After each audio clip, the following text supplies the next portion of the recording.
From the PEP Radio Newsroom, these are the stories we are covering at this hour. President Joe Biden's former White House physician is refusing to answer questions as part of the House Republican investigation into Biden's health in office.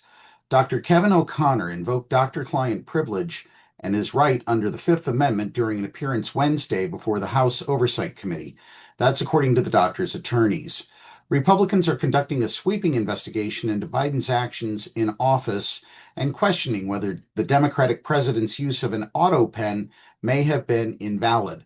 Biden has strongly denied that he was not in the right state of mind at any point while in office, calling the claims ridiculous and false. In other news, Trump's Departments of Education and Health and Human Services urged the New England Commission of Higher Education to examine whether Harvard no longer meets its standards for accreditation now that the Trump administration has determined that the university tolerated anti-Semitism. Accreditors work on behalf of the federal government to decide which colleges can accept federal financial aid. Without an accreditor's seal of approval, Harvard could no longer accept students' federal grants or loans. The Trump administration made a similar move against Columbia University to its accreditor.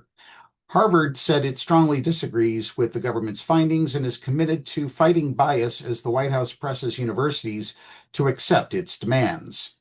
The commission did not immediately respond to a request for comment. Trade talks with Malaysia may have stalled. Malaysia will not compromise on its national interest or sovereignty in tariff talks with the U.S., Trade Minister Zafrul Aziz said on Wednesday.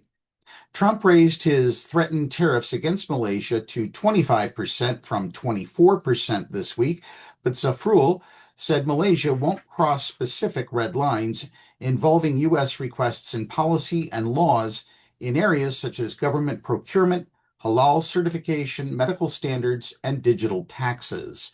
Zafrul said he and Prime Minister Anwar Ibrahim would meet with Rubio to discuss the tariff issue.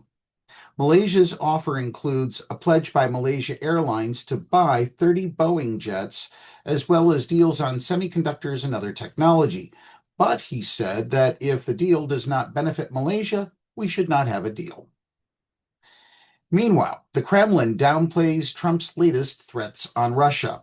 Asked Wednesday about Trump's expressions of disappointment with President Vladimir Putin and threats of new sanctions against Russia, Kremlin spokesman Dmitry Peskov responded that we treat it quite calmly. In general, Trump has quite a tough style in terms of phrasing he uses, Peskov said in a conference call with reporters.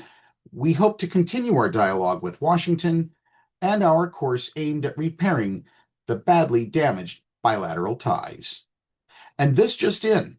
The U.S. is having its worst year for measles spread in more than 3 decades, according to the CDC.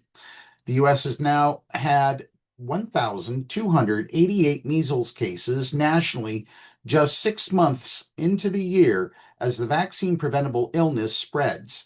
The U.S. Centers for Disease Control and Prevention said Wednesday. 3 people have died, 2 children in Texas and an adult in New Mexico, and dozens of people have been hospitalized. The measles, mumps, and rubella vaccine is 97% effective at preventing measles after 2 doses, and widespread vaccination enabled the World Health Organization to declare in 2000 that measles had been eliminated from the United States.